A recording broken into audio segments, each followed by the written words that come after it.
En 1858, le Maroc exportait absolument tout vers l'Algérie, qui était alors un département français.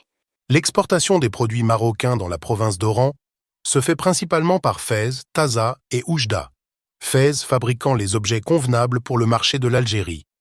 Ah oui, quand même! La caravane d'automne, composée en 1858 de 450 bêtes de charge, valait plus de 300 000 francs, représentée par 300 paires de babouches.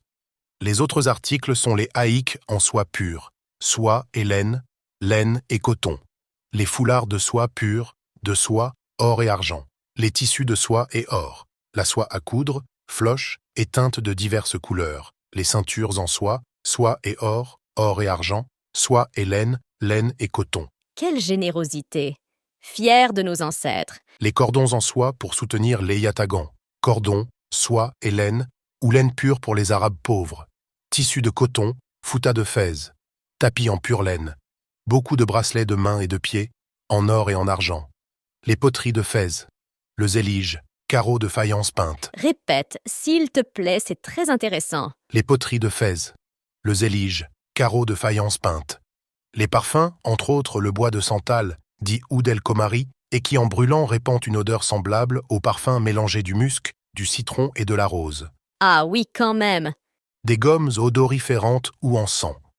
Le takahout, teinture noire de tafilhalette provenant d'une gale de la mimosa.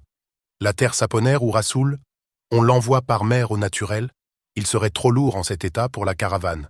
On le purifie donc et on le lave à l'eau de rose.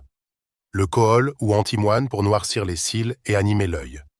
Le henné qui sert à la teinture et à la toilette. Des habillements confectionnés en drap que l'on passe en partie par contrebande. Cette information est disponible dans le livre Description et histoire du Maroc de Léon Nicolas Godard, publié en 1860. Depuis près de 2 siècles, rien n'a changé.